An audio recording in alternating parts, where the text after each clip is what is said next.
په پاکستان کې یو ځلې بیا انټرنیټ بندېدو والا دی او وی پی ان به استعمالوي خو په کومه طریقه باندې وی پی ان به استعمالوي کوم وی پی ان به استعمالوي د کومه سیزونو خیال به ساتي ځکه چې په پاکستان کې یو ځلې بیا نیټ بندېدو والا دی ملګرو څنګه چې تاسو ته پته ده کنه چې په 24 تاریخ باندې د پی ټی آی احتجاج دی په اسلام آباد کې نو داغه د وجې نه چې نو پاکستان حکومت لګي هغه و چې مونږ انټرنیټ بندو او بل طرف ته چې د خلکو بزنسونه د خلکو کاروبارونه نو داغه د وجې نه چې نو هغه خلک وی پی ان استعمالوي او چې وی پی ان استعمالوي نو هغه ته دومره نقصان ورکړي د 50000 او لاک او 2 لک روپو نقصان ولا ورکړي نو تاسو به دې نه څنګه بچ کیږئ ویډیو را سره مکمل وګورئ ملګرو عام طور باندې که تاسو اوس وی پی ان استعمالوي تاسو د پلی سٹور نه وی پی ان انسټال کړئ نو تاسو به دې سيزونو ضرور خیال ساتئ اول خبره دا چې تاسو وی پی ان تاسو استعمالوي نو تاسو به ګیلری ته نه ورځئ هغه پرسنل سيزونو ته نه ورځئ چې کوم پرسنل سيزونه تاسو تصویرانی او ویډیوګانی نو تاسو باغه ته نه ورځئ چې کله تاسو وی پی ان ان کړئ بل خبره دا کنه چې تاسو کله وی پی ان ان کړئ کنه نو تاسو به کوشش کوئ چې تاسو په بانک اکاؤنٹ نه کولاوي تاسو به کوشش کوئ چې جی اس کیش او ایزی پیسه د اکاؤنټونو مکمل تور باندې پینه کولاوي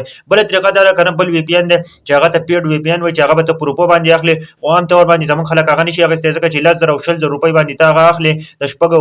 میاشتو د 2 میاشتو د 3 میاشتو لپاره نو هغه زمون خلک نشي اغستې خو عام تور باندې من خلک چې نو کنه صرف د پریسیس ته ناسیو او بالکل د عام تور باندې خلک کوي د پلی سٹور نه یو وی پی ان انسټال کړو دغه نه پس چې دنو هغه ان کی دغه نه پس دې ته دا پته نه کنه چې دې استعمال څنګه چې موږ کوم سيزونه استعمالول شو کوم سيزونه پکې موږ نشي استعمالول نو زما ټول تخواست کنه چې تاسو هم وی پی ان استعمالوي نو دې خبرو ضرور خیال ساتئ چې چرته پکې بانک اکاؤنٹ مکولاوي چرته چې دنو دې سيزونه ته مور دې پرسنل سيزونه ته مور دې دا هک کیږي ځکه چې تکله ستاسو هک شنو ګورته په کم ځای کې ګوره ته په کم لوکیشن کې ګوره ته د کم لوکیشن ځان کړای نو بیا مکمل تور باندې ستا هر سلاړل کنه او ستا مکمل تور باندې هر څه ډیټا ختم شوله بیا به ته واپس چې نو هغه ته نشي ریکور کولای نو ټول تم خاص د کنه کتا سو هم وی پی ان استعمالوي ځکه چې هر سړی وی پی ان ضرورت زه په زم وی پی ان استعمالوم تم وی پی ان استعمالوي بلم وی پی ان استعمالوي بلم وی پی ان استعمالوي کتا هم وی پی ان استعمالوي نو دې خبرو ضرور خیال وساته د ثواب په نیت باندې د نور ملګرو سره هم دا ویډیو شیر کړئ صرف د دې لپاره شیر کړئ کنه چې بل زموږ د پښتنو او زموږ د نور مسلمانانو سره مدد وشي نو ضرور دې سيزونو خیال ساتئ ویډیو وسره شیر کړئ